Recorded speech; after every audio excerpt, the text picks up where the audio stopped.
This isn't just a magazine, it's a war cry wrapped in glossy pulp and soaked in testosterone.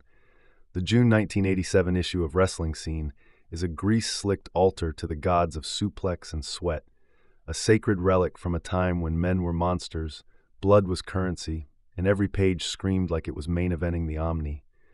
Tony Atlas glares from the cover like a demigod carved out of pain and punishment, veins bulging with defiance and decades of iron-willed discipline, a man built like a tank and posed like he's keeping the sky from falling, a monument to muscle and myth who could press-slam your soul if you even looked at him sideways.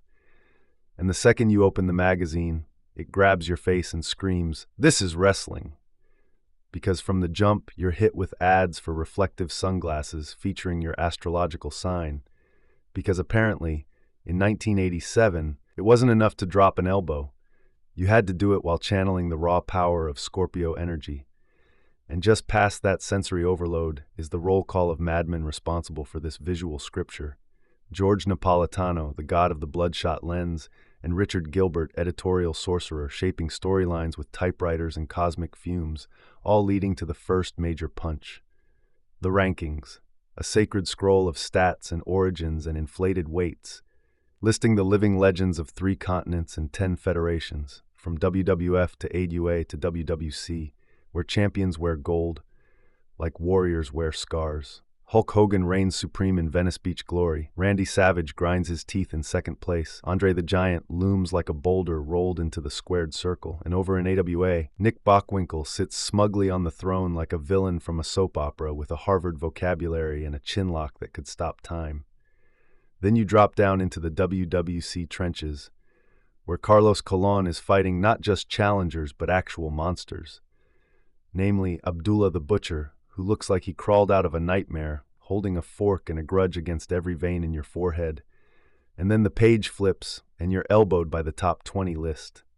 A who's who of devastation and destiny, featuring Dusty Rhodes' bleeding charisma, Nikita Koloff radiating Soviet steel, Rick Rude glistening like a Greek statue dipped in baby oil, and Lex Luger before he became the narcissist but already flexing like the world owed him a title belt. And just when your heart starts stabilizing, Bad Street explodes. Michael Hayes turning on Buddy Roberts in a backstage slap fight turned Shakespearean betrayal, while Ricky Morton, Prince of Perms and Dropkicks, is battling the Raging Bull like it's the last match of his life. And then, Stan Hansen kicks in the doors to WWC with spit flying from his mustache like shrapnel and screams in Texan fury at Carlos Colón, demanding the Universal title like it's a debt owed since the Alamo, while Lex Luger plots a horseman coup with JJ. Dylan whispering poison in his ear, and Ole Anderson staring at the sunset of his own relevance. And meanwhile, Dingo Warrior is stomping through Texas like a neon-painted minotaur, terrifying children and veterans alike, as Bobby Heenan tries to manage Andre, Bundy, Stud, and Hercules in the same week, without his brain imploding from ego overload. Then bam, you're side-slammed into a full-page ad from Judo Jean LaBelle promising to teach you the Boston Crab, the Indian Deathlock, and something horrifying called an eye crush, using grainy black and white photos that feel like they belong in a government file labeled unauthorized submission techniques. And the next page throws you into the Armstrong-Garvin family feud, where gorgeous Jimmy Garvin verbally assaults Brad Armstrong's father, and Brad responds like every babyface son in Southern history, by swearing vengeance with side headlocks and Southern grit, and Precious looms nearby like a disco mirage with heat-seeking valet magic, and then we crash headfirst into the Horseman saga.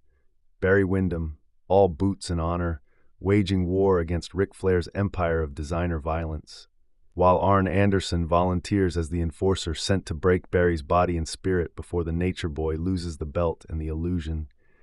And the photos, they're war paintings. Windham locked in the ropes, Arn's spinebusters echoing off the page, and Ronnie Garvin lurking with the U.S. Tag Team titles glinting like brass knuckles dipped in revenge. And as your head spins with horseman politics and spine trauma, the UWF arrives with steel chairs and steroids. Eddie Gilbert and Missy Hyatt, wrestling's most glamorous parasites, present their pet project, Sting and Rick Steiner, two snarling, muscled-up lunatics trained to smash skulls and pose for promo shots like human wrecking balls with hair gel. And all of it is delivered with the energy of a car crash narrated by Gordon Soley and screamed by a guy selling Slim Jims out of a Camaro. And just when your pulse drops below 200 BPM, the posters hit. Giant wall-dominating tributes to Schwarzenegger, Stallone, Bronson, Bruce Lee, Freddy Krueger, Miami Vice, and of course, wrestling icons rendered in vibrant, high-gloss glory, offered up for $3.99 a piece, or free if you buy 4. And then the subscription pitch drops like a sledgehammer. Wrestling Scene is better than a ringside seat, they yell, promising full-color foldouts of Dusty Rhodes, Magnum TA, the Freebirds, Rock and Roll Express, Lady Maxine, Jesse Ventura, Gorgeous Jimmy Garvin, the Von Erichs, One Man Gang, Dingo Warrior, Adrian Street, and Conga the Barbarian, because in 1987 wrestling didn't stop at the bell.